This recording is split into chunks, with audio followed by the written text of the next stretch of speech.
97.9 The Box. It's Young Jazz from the Mad Hatter Morning Show with the one and only Dinah Jane. Hello. What's going on, girl? Awesome. It's pretty hot out here, to be honest. I was just about to say it's real hot in here. Like, you know, LA. It's hot in here and it's hot outside. Like, I had to keep my cap on because it was just like... It's sweating, you know. I got that's why the curls get frizzy too. Anyways, how have you been so far since you've been in Texas? I just got here last night. We were driving from Oklahoma.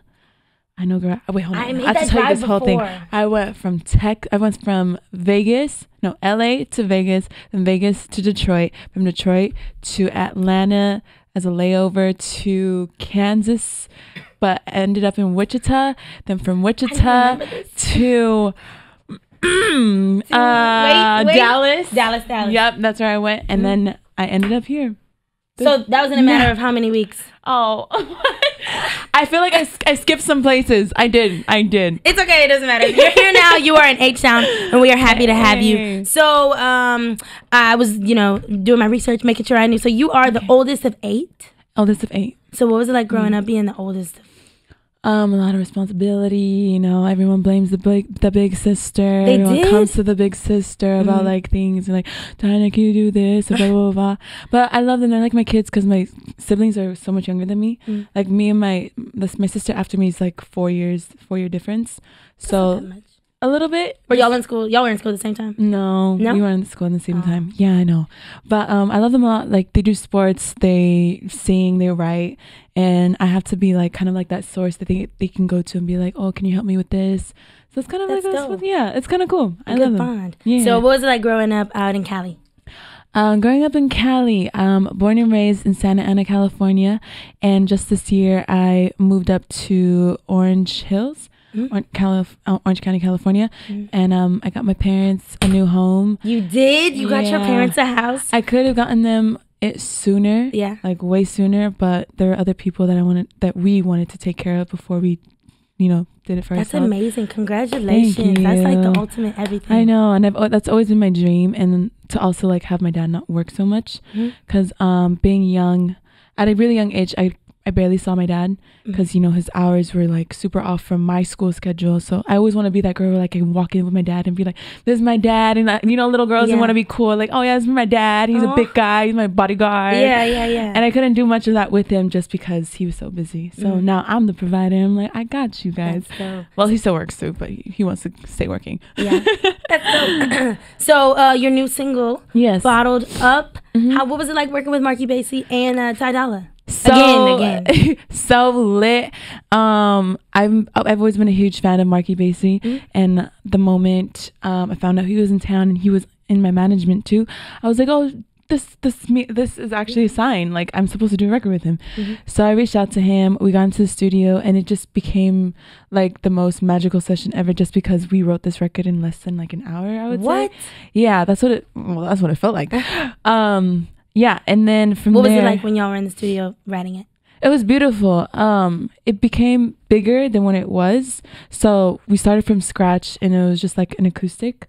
And that's what I love. So I vibed off of like how he does his whole session. And I took that with me, and I'm like, okay, this is how I'm going to start doing my sessions, because now I can hear it and I can feel it better. Yeah. If that makes sense. So just working with him was just easy, and I felt like I could be myself. And we have other records that we've done together too, so I never get sick of him. Yes. So you said you like to vibe out, so do you play any instruments? I used to play piano. I haven't played it in a while, so I won't say I play piano anymore because that doesn't count. I used to take piano lessons. You can always circle back though. I could. I mean, look at my big ass hands. Like I missed out on playing volleyball. I can't really play volleyball. I can't play basketball. Did you play any sports? I did. What'd you play? I played soccer. I quit in 2 days. That doesn't even count. That doesn't even count. I played tennis here and there. I played golf. I played volleyball in middle school.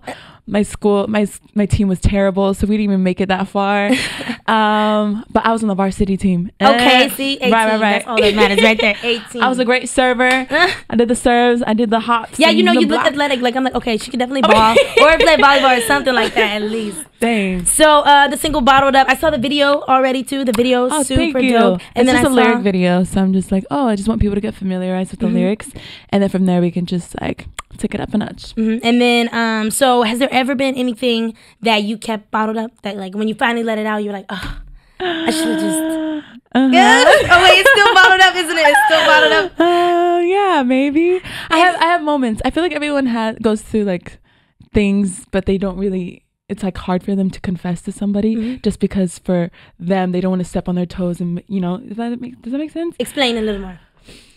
Like you don't want to hurt them, so I don't want to hurt them. I don't want to hurt them, so I bottle up things that bug me about like their actions or something that they've done to me. So I just sit back and be like, I just let you slide. I'll let you slide. Keep letting them slide. But you gotta release that. You know what? I know. But then like towards the end, when you just get fed up.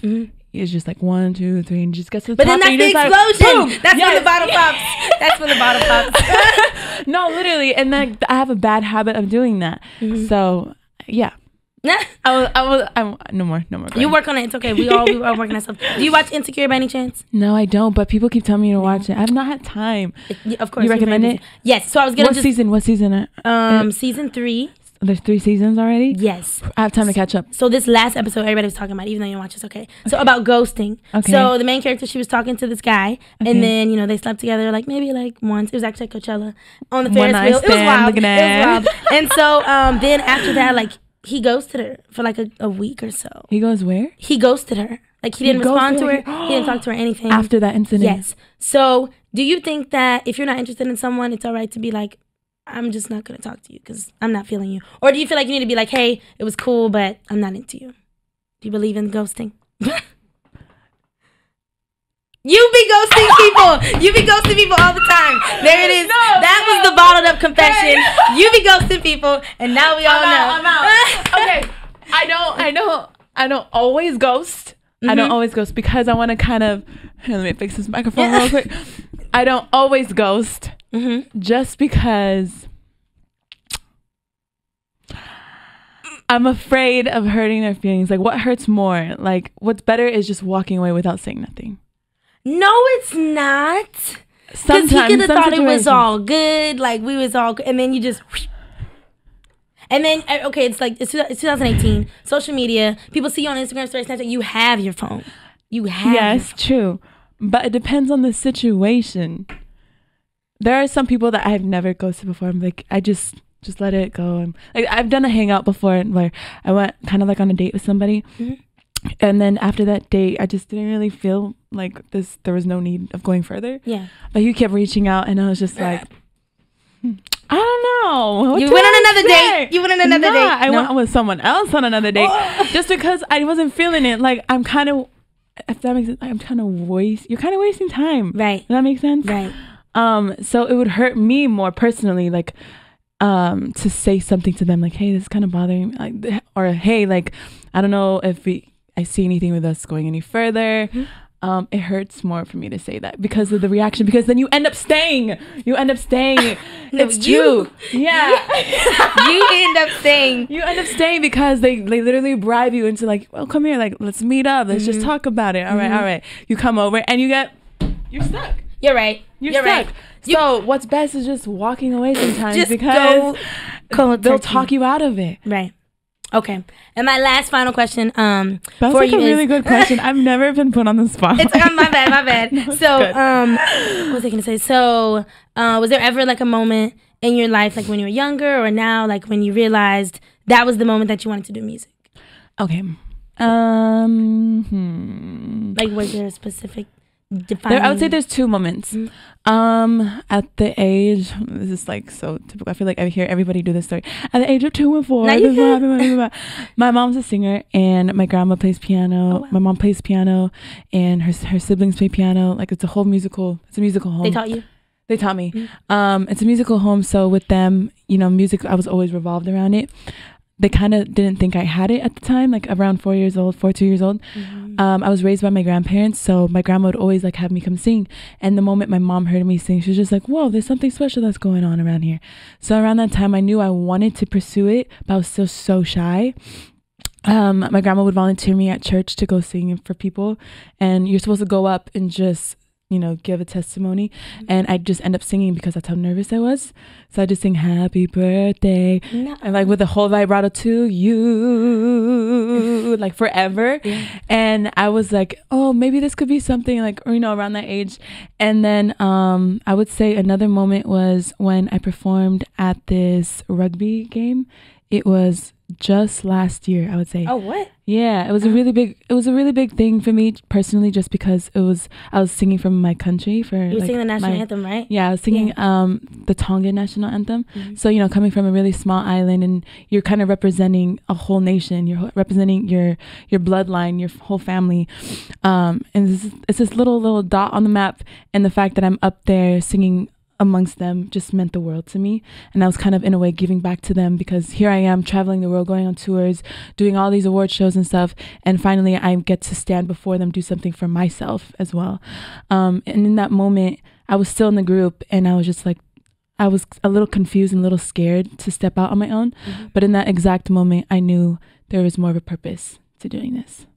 Oh, I'm so proud of you. That's amazing. Thank you so much for sharing that with me. Thank you so much for stopping by. I'm so happy for you. And I know you're going to be amazing, doing way more amazing things. I appreciate it. Right now, too. Thank you. It's 97.9 The Box, Young Jazz, Mad Hatter Morning Show. Yay. Gang.